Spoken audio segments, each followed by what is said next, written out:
যে ফিতনাময় পরিবেশে সবচেয়ে সৌভাগ্যবান হবে ওই শ্রেণীর মানুষ যারা দেখা যাবে যে পাহাড়ি কোনো এলাকায় বা দূরবর্তী কোনো জায়গায় বসবাস করছে, যেখানে বৃষ্টিপাত হয়, গরু ছাগল মেষ বকরি এগুলো নিয়ে ওখানে চড়ায়, যখন আজানের সময় হয়, নামাজের ওয়াক্ত হয়, আজান দেয়, নামাজ পড়ে, দুনিয়ার ফিতনা থেকে এরা দূরে আছে, এরা সফল। এমনও হাদিস আছে। তো হয়তো আপনার কাছে মনে হচ্ছে না এখনো ওই যুগ আসে নাই, কিন্তু আমি আপনাকে বলে দেই যে কোরআন এবং সুন্নাহর চোখ দিয়ে যদি আপনি দেখতে শেখেন এবং বর্তমান বিশ্বের প্রেক্ষাপটটা অ্যানালাইসিস করার যোগ্যতা আপনি অর্জন করেন কোরআন সুন্নাহর চোখ দিয়ে, আপনি বুঝতে পারবেন সেই সময় অনেক আগেই চলে এসেছিল।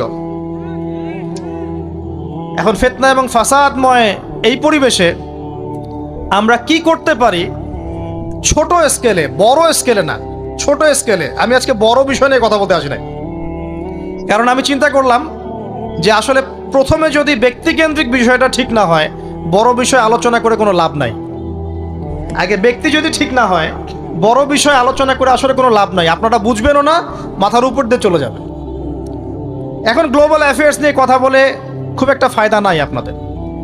এখন ইকোনমিক পুরো এই সুদভিত্তিক সিস্টেম আপনি চেঞ্জ করতে পারবেন না, এবং পুরো যে তাগুতি ব্যবস্থা আপনি চেঞ্জ করতে পারবেন না। আপনি কি করতে পারবেন? আপনি নিজেকে পরিবর্তন করতে পারবেন, আপনার পরিবারকে পরিবর্তন করতে পারবেন। এতটুকু আপনার পক্ষে এখন পর্যন্ত সহজ, ঠিক না? ঠিক কথা। এটা আপনি এখন করতে পারবেন। তো এটার ফর্মুলা কি?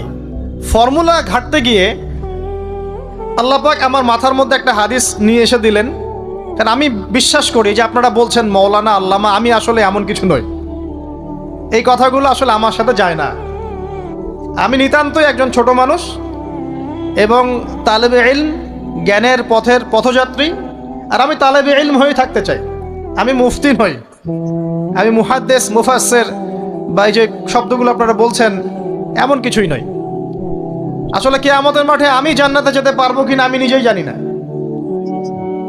যখন কোনো মানুষ নিজেকে অনেক বড় মনে করা শুরু করবে, বুঝে নেবেন সেই ইবলিসের আনুগত্য করা শুরু করেছে আর কি। কারণ ইবলিস বলেছিল আবা ওয়াস্তাকবারা, আমি খলাকতানি মিন নার ওয়া খলাকতাহু মিন তিন, আমাকে সৃষ্টি করেছেন আগুন দিয়ে, আদমকে সৃষ্টি করেছেন মাটি দিয়ে, আমি কেন আদমকে সিজদা করতে যাব?